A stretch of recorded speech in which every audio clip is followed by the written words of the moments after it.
Armando Strozenberg é um dos maiores publicitários do país. Ele foi um dos fundadores da Agência Contemporânea, que se tornou uma das 20 mais influentes agências de propaganda brasileira. Recentemente, a Contemporânea foi comprada por uma multinacional e Armando foi convidado para ser o chairman da empresa no Brasil. Hoje, o Comunidade na TV vai conhecer a história desse publicitário de sucesso e revelar um pouco das suas origens judaicas. E olha que curioso, o Armando, ele se formou em jornalismo e trabalhou durante anos na profissão, mas o que o consagrou foi a publicidade. Olha, eu sempre achei, eu sou da tese de que jornalismo e publicidade não são necessariamente coisas diferentes, né?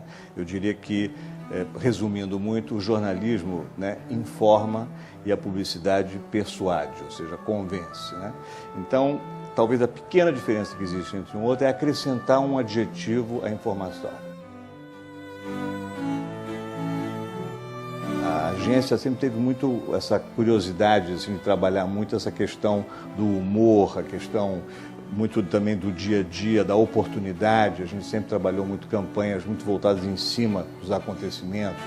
Tem uma campanha memorável para a Fundação Roberto Marinho, que é uma campanha que inclusive Leão de Ouro em Cannes, né, que era exatamente a ideia de que ela tratava, a Fundação tratava do ser humano. Primeira vez que se usava na publicidade essa técnica de transformar o rosto das pessoas numa outra coisa. Um grande sucesso no mundo inteiro foi a primeira vez que se fez um comercial de lingerie, né, onde as mulheres jogavam futebol. Eram homens contra mulheres, os homens todos de smoking, jogando contra um time de 11 mulheres de lingerie, com a nova coleção, os grandes highlights dessa coleção de lingerie.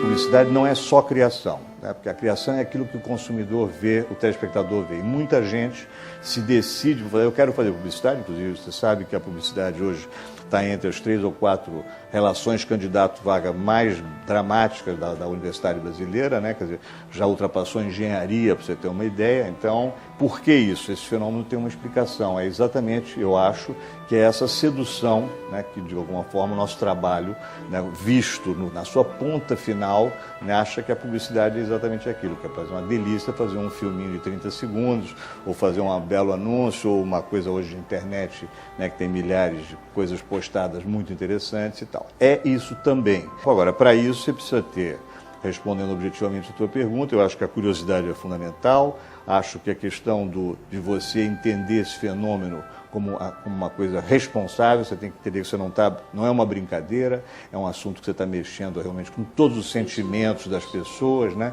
E você não pode transformar os sentimentos apenas numa questão material, né? Que ela seja a diferença entre um cidadão e um consumidor tem que ficar muito claro na cabeça de quem faz publicidade, né?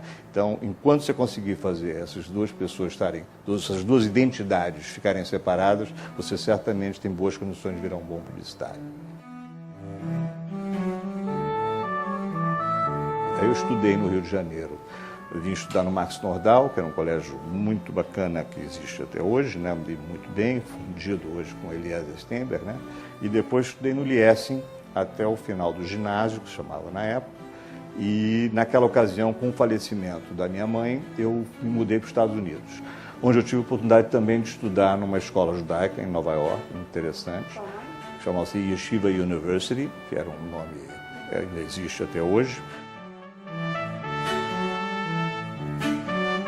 Minha família é absolutamente plena de vida judaica, na medida em que eu acabei, desde cedo, né, com uma família de origem belga, né, vieram para o Brasil no início dos anos 40, e todos os Strozenberg resolveram ter um filho no Brasil, como uma forma até de agradecimento, né, pelo fato de terem sido acolhidos, e muito bem acolhidos e tal. Meu pai foi também, desde praticamente a chegada dele ao Brasil, uma pessoa vocacionada, né, para essa questão, ou seja caritativa, seja participativa, quer dizer, um homem voltado para a comunidade sempre, né?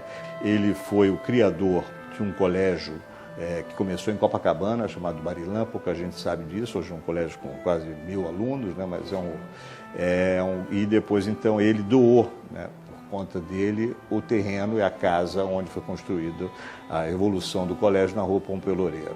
2 anos atrás criou um prêmio, né, chamado Nutra Strosenberg, em homenagem a ele, que premia, esse prêmio ele, digamos assim, indica e gratifica aquelas pessoas que fazem projetos educacionais considerados relevantes. O pai de Armando, Nutra Strosenberg, tinha um outro aliado no ativismo comunitário carioca, o judeu Samuel Malamud. Mais tarde, essa relação acabou em família.